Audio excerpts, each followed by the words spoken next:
दोस्तों, इस समय दुनिया भर के देशों में अगर किसी चीज को लेकर सबसे ज्यादा महामारी चल रही है तो वह चीज कोई और नहीं बल्कि वह कच्चा तेल और नेचुरल गैस। क्योंकि कच्चा तेल और गैस यही वो दो चीजें जो अपने आप में किसी भी देश की अर्थव्यवस्था को हिलाने की ताकत रखती। और इन्हीं चीज की सप्लाई में अब ईरान रोड़ा बन चुका है। और भारत को इन सब चीजों के लिए दिक्कतों का सामना तब तक करना पड़ेगा जब तक हम इंपोर्ट पर डिपेंडेंट। लेकिन क्या हो कि अगर हम इस डिपेंडेंसी को ही दूसरे देशों से पूरी तरह हटा। जी हाँ, आपको जानकर हैरानी होगी कि लेकिन भारत की सबसे बड़ी जनसंख्या वाले राज्य उत्तर प्रदेश की जिस धरती को फालतू समझा जाता था और किसी को उम्मीद भी नहीं थी कि इस धरती में खजाना छुपा हो सकता। हाल ही में एक बड़े जियोलॉजिकल सर्वे में यूपी के 44 जिलों में कच्चे तेल को खोज निकल गई। और अब जब कच्चे तेल की सप्लाई डिस्टर्ब हुई तो भारत ने इन कुओं की खुदाई पर काम भी शुरू कर। यानी कहने का मतलब यह है कि अब उत्तर प्रदेश की धरती खुद भारत में कच्चा तेल उगली और हमें कच्चे तेल के लिए दूसरे देशों के सामने हाथ नहीं फैलाना। बहुत बड़ी डेवलपमेंट निकल कर आ रही है, तो इस वीडियो में समझते हैं। नमस्कार दोस्तों, मैं राधेश्याम और आप देख रहे हैं KSR न्यूज 24। देखिए, इस बात में दो राय नहीं है कि जिन देशों की धरती में काला सोना यानी कि कच्चे तेल का खजाना है वह आज दुनिया पर राज कर। और उनके देश में डीजल, पेट्रोल और गैस न सिर्फ सस्ती हैं बल्कि दुनिया अगर युद्ध में लिपटी रही और दुनिया भर की सप्लाई डिस्टर्ब भी हो जाए तो भी उन्हें डीजल, पेट्रोल और गैस के लिए दूसरे देश के सामने हाथ फैलाने की जरूरत नहीं है। उदाहरण के लिए सऊदी अरेबिया को देख लीजिए। इस बार जब ईरान के आसपास तनाव बढ़ा और तेल की सप्लाई पर खतरा मंडराने लगा तब भी सऊदी अरब जैसे देशों को कोई खास फर्क नहीं पड़ा, क्योंकि उनके पास खुद का इतना बड़ा तेल भंडार है कि उन्हें बाहर देखने की कोई जरूरत नहीं। वही दूसरी तरफ जापान, जर्मनी और इंडिया जैसे देश तुरंत अलर्ट मोड में आ, क्योंकि इनकी पूरी व्यवस्था ही इंपोर्ट पर टिकी हुई है। इस बार की स्थिति में आपने देखा होगा कि जैसे ही मिडल ईस्ट में हलचल बढ़ी, इंटरनेशनल मार्केट में कच्चे तेल की कीमतें उछलने लगी और शिपमेंट को लेकर भी अनिश्चितता बढ़ गई। खासकर स्ट्रेट ऑफ हार्मोज को लेकर डर बना, जहाँ से दुनिया का बहुत बड़ा हिस्सा तेल गुजरता है। अगर यहाँ थोड़ी सी भी रुकावट आती है तो सबसे ज्यादा असर उन्हीं देशों पर पड़ता जो बाहर से तेल मंगाते हैं। यही वजह रही कि जापान और जर्मनी जैसे देशों को तुरंत वैकल्पिक सप्लाई के बारे में सोचना पड़ा और भारत को भी अपनी रणनीति तेजी से बदलने पड़ी।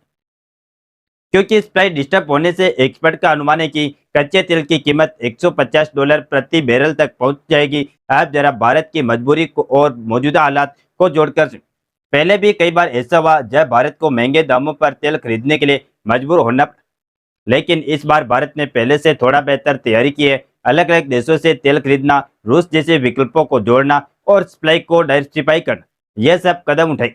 लेकिन फिर भी सच्चाई यही है कि जब तक भारत अपनी जमीन से बड़े स्तर पर तेल निकालना शुरू नहीं करता है तब तक हर ऐसे संकट में भारत को जोखिम झेलना पड़ेगा।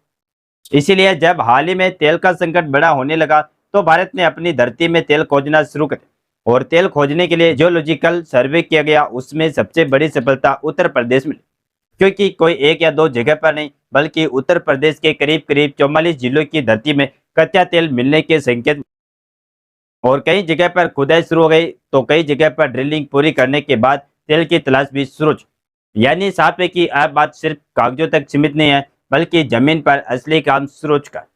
रिपोर्ट्स के मुताबिक ऑयल इंडिया लिमिटेड जैसी सरकारी कंपनियां इन इलाकों में लगातार बोरिंग और सर्वे काम करी ताकि यह पता लगाया जा सके कि जमीन के नीचे जितना तेल मौजूद है और उसे किस स्तर पर निकालना जा सकता है। खास बात यह है कि यह पूरा काम सिर्फ एक जिले तक सीमित नहीं है बल्कि फर्रुखाबाद से लेकर पूर्वांचल और मध्य यूपी के कई जिलों तक फैलाया गया, जहां अलग अलग जगहों पर ड्रिलिंग करके सैंपल निकाले जाए।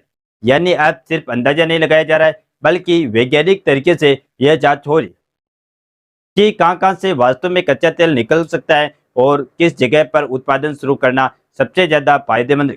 और अगर यहाँ से सकारात्मक रिजल्ट निकलते हैं तो यह उत्तर प्रदेश ही नहीं बल्कि पूरे भारत के लिए गेम चेंजर साबित हो सकता है। क्योंकि अभी तक भारत का तेल उत्पादन सीमित इलाकों जैसे असम या समुद्री क्षेत्रों तक केंद्रित रहा है, लेकिन अगर यूपी जैसे बड़े राज्य में भी तेल निकलना शुरू हो गया तो देश की एनर्जी सिक्योरिटी एकदम नई दिशा पकड़ सकती है और इंपोर्ट पर निर्भरता को धीरे धीरे खत्म किया जा सकता है।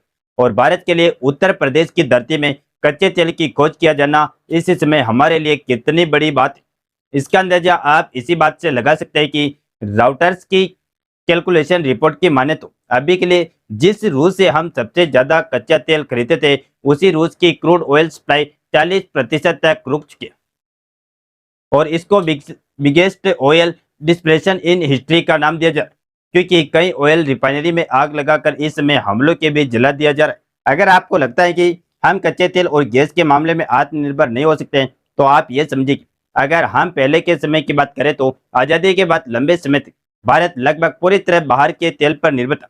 1947 के आसपास भारत का खुद का उत्पादन बेहद नगण्य था और 1970 के दशक तक हालत ऐसी थी कि देश को अपनी जरूरत का लगभग पूरा कच्चा तेल बाहर से ही मंगाना पड़ा। इसके बाद धीरे धीरे हालात बदले, लेकिन फिर भी हाल के आंकड़े बताते हैं कि 2014-15 में भारत की तेल और गैस इंपोर्ट डिपेंडेंसी करीब 68.9%, जो 2020 से 21 तक बढ़कर 77% से ज्यादा हो गई और आज के समय में यह लगभग 85% के आसपास पहुंच गई। यानी साफ है कि समय के साथ भारत की जरूरतें तेजी से बढ़ी, लेकिन घरेलू उत्पादन उसी रफ्तार से नहीं बढ़ पाए। लेकिन अगर भारत अब भी इस मामले में अपनी फुल कैपेसिटी से काम करता है, तो भारत के पास इतने ऑयल रिजर्व मिल चुके कि वहां से जरूरत का कच्चा तेल निकाला जा सकता है। अब सवाल आता है कि भारत ने सबसे पहले तेल और गैस की खोज कहां से शुरू की? तो इसकी शुरुआत सबसे पहले असम के डिगबोई इलाके से हुई, जहां 19वीं सदी के आखिर में यानी करीब 1889 के आसपास भारत में पहली बार कमर्शियल ऑयल प्रोडक्शन शुरू। इसके बाद आज़ादी के बाद oil and natural gas corporation यानी ओएनसी की स्थापना 1956 में। फिर गुजरात, बॉम्बे, हाई और असम जैसे इलाकों में बड़े स्तर पर तेल और गैस की खोज शुरू हुई। खासकर 1974 में बॉम्बे हाई की खोज भारत के लिए एक बड़ा टर्निंग पॉइंट साबित हुआ, जिससे घरेलू उत्पादन बढ़ा और कुछ हद तक इंपोर्ट पर निर्भरता कम करने में मदद मिली। लेकिन इसके बावजूद आज की सच्चाई यही है कि भारत अभी भी दुनिया के सबसे बड़े तेल आयात करने वाले देशों में शामिल है। हालांकि अब भारत ने केवल एक या दो जगह नहीं, बल्कि असम, गुजरात, राजस्थान, मुंबई, अफसोर और अब उत्तर प्रदेश जैसे नए इलाकों में भी खोज तेज कर। आज भारत के पास लगभग 650 मिलियन टन से ज्यादा कच्चे तेल और बड़े गैस भंडार मौजूद हैं। अगर भारत अपने सभी संभावित भंडारों को पूरी क्षमता के साथ एक्सप्लोर प्रोड्यूस कर ले, तो तस्वीर पूरी तरह बदल सकती है। खासकर अंडमान निकोबार बेसिन, कृष्णा गोदावरी बेसिन, राजस्थान, असम और ऑफशोर क्षेत्रों में जो अनुमानित तेल और गैस के भंडार मौजूद हैं, उन्हें अगर फुल कैपेसिटी पर निकालना शुरू कर दिया जाए, तो भारत की बड़ी जरूरतें घरेलू स्तर पर ही पूरी हो सकती है। रिपोर्ट्स में कई बार यह संकेत दिया गया है कि अंडमान क्षेत्र में बड़े हाइड्रोकार्बन रिजर्व छुपे हो सकते हैं, जिन पर अभी पूरी तरह काम होना बाकी है। लेकिन कमाल की बात यह है कि देर सही फिलहाल में भारत के पास जितने भी कच्चे तेल के कुएं मिले, उनकी खुदाई पर या तो काम चालू किया गया या फिर वहां पर बड़ी बड़ी मशीनों ले जाकर एक्सप्लोरेशन करने का काम शुरू किया, ताकि कमर्शियल लेवल पर ऑयल प्रोडक्शन किया जा सके। बाकी आप लोग कमेंट बॉक्स में भारत के वैज्ञानिकों को यह दुआई दें कि यूपी के 44 जिलों में जो कच्चे तेल की खुदाई का काम शुरू किया गया है, उसमें भारत को सफलता जरूर मिले। और इस वीडियो को एक लाइक करके अपने मित्रों तक शेयर जरूर करें, ताकि उन्हें भी जानकारी मिल सके।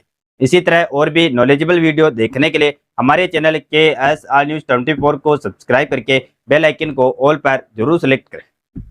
जय श्री राम, जय हिंद, जय भारत।